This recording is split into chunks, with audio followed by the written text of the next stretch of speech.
What's up, guys? My name is Hutch. My name is Hutch. I just repeated myself. And I make Call of Duty videos and I put them on the internet. First of all, I'm going to show you guys my classes because a lot of people were asking to see them. And then right after that, I'm going to show you guys my stats. And then right after that, I'm going to show you guys 2 back-to-back Nuketown free-for-alls, which I fucking hate free-for-alls on Nuketown. Not because I hate the map. I don't think it's a bad map, but it just seems like whenever the map pops up in the rotation, everybody has to vote it.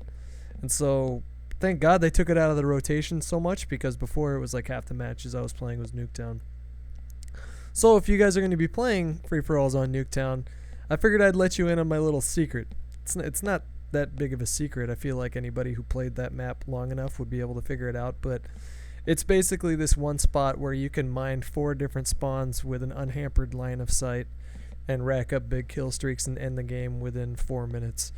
And so that's what I'll show you guys. But today I want to talk about a topic that's pretty relevant lately. I want to talk about racism. I want to talk about my experience with I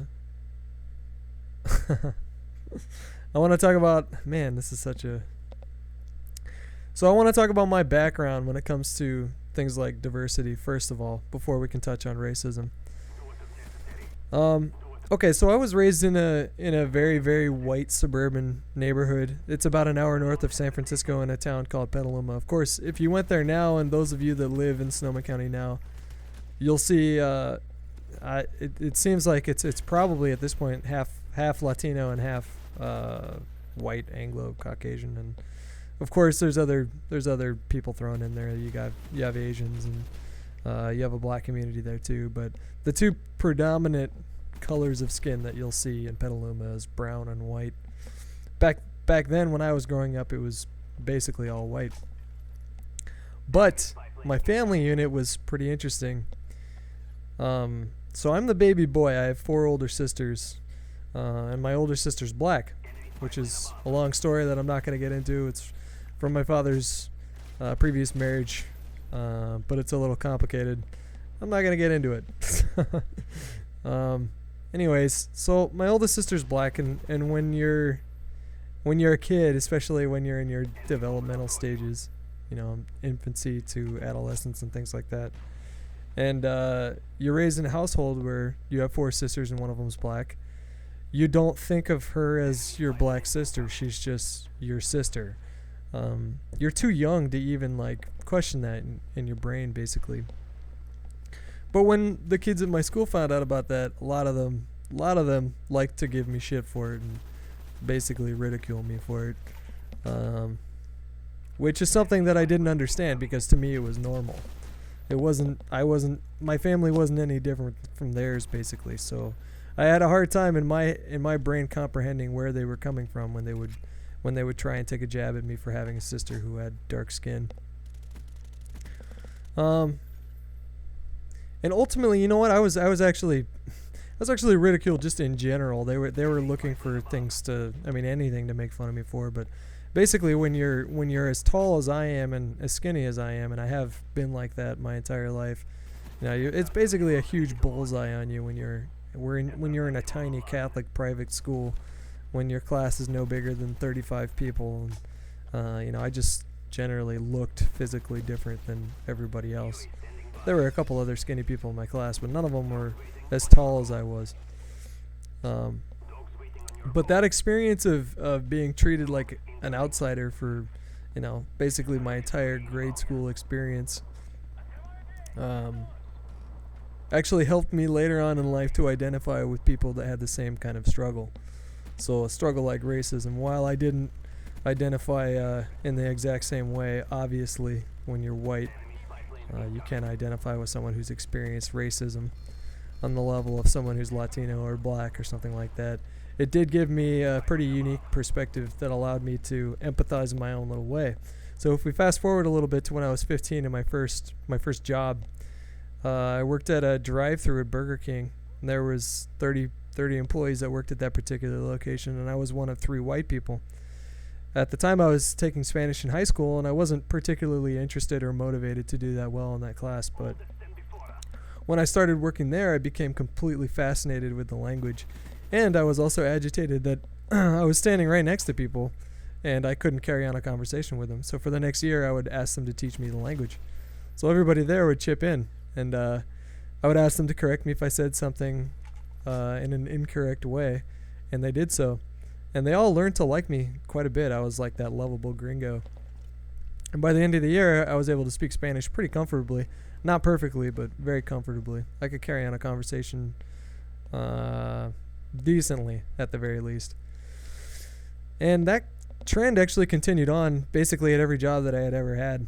So I worked at a Boys and Girls Club for 3 years. There were a lot of Latino kids there, and so I chose to speak a lot of Spanish with them because it was my way of practicing, and I didn't want to lose the language. And then I worked at restaurants for 6.5 years. Anybody who's worked at a restaurant knows that, especially one in California. I don't know about other states, but in California you'll find a lot of Latino immigrants, either from Central America, places like Guatemala, Chile, Nicaragua, El Salvador, or Mexico, or other places in the world. But I mean, that's basically the huge demographic when it comes to Latino immigrants in California. There's a lot of them that work either as cooks or in the kitchen or as busboys, things like that. Of course, there are some that wait tables too, but and I'm not saying that that's right, that the way that it's divided like that, but that's how it is in California. And for 6.5 years, I practiced Spanish at every restaurant that I ever worked at. I worked at about maybe 5. And I was able to learn the language pretty well, and I'm actually really proud to say that I speak it almost fluently. I would say I'm about 80 to 90% fluent when it comes to Spanish. My accent's not bad either. I don't really sound like a gringo when I speak it, and I think that's pretty cool.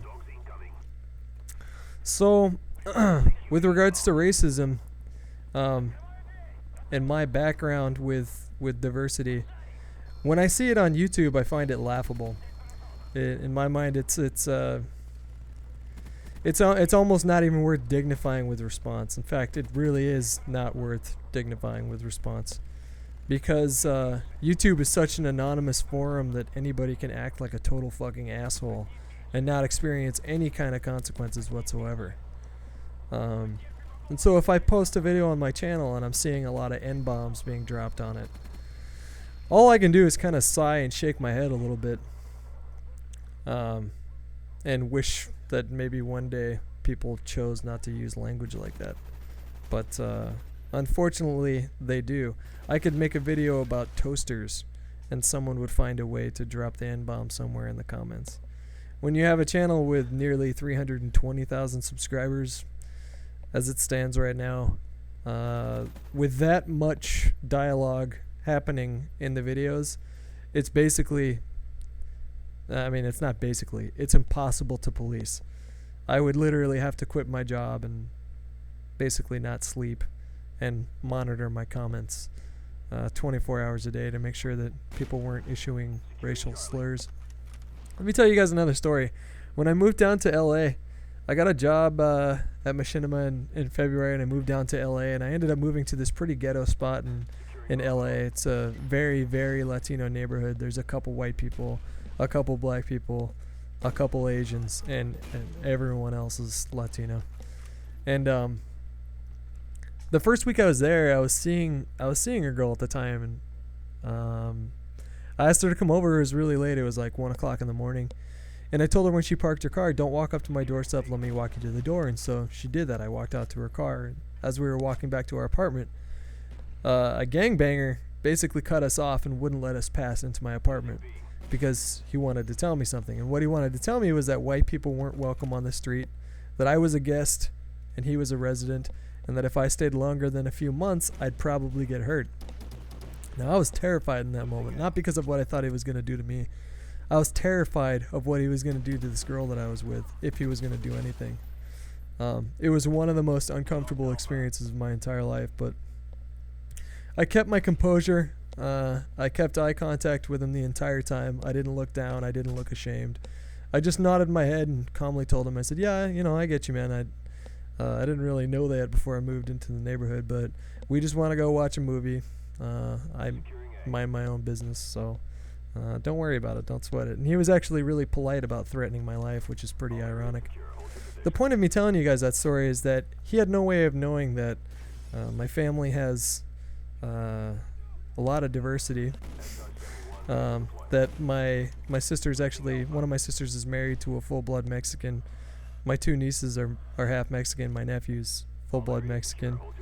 Or that I speak the language, or that I had worked with Latino immigrants basically my entire adult life, and that I had a profound respect for the work ethic that I see in that community. He had no way of knowing that because he didn't get to know me.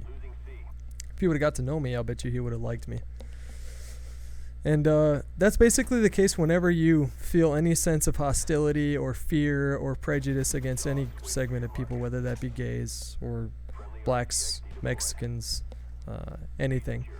The more you get to know someone, the less whatever differences exist between you and them affect you. And my hope is that people that are watching this video right now that choose to use that sort of language when it comes to comment section in my video, my hope is that one day you actually get to know, whether that be forced like a coworker situation or whether it's voluntary. My hope is that you all get to know whatever it is that you're afraid of in other people. And you can experience the sort of freedom that I've experienced, which is that I don't think of people in different terms anymore. And I'm very happy about that within myself. It's a good quality to have, and I like that about me. Anyways, to everybody else, thank you for being tolerant, loving, kind individuals. And I'm sorry the video dragged on too long. One more thing, Woody's Gamertag actually did a video breaking down some sniping gameplay. The little sample that you saw at the end was part of the gameplay. But he posted that on his channel. I'm going to put the link to that video in the description if you guys want to check it out. He basically breaks down my gameplay, what I did right and what I did wrong. And it was a really cool video. So anyways, I'll talk to you guys later.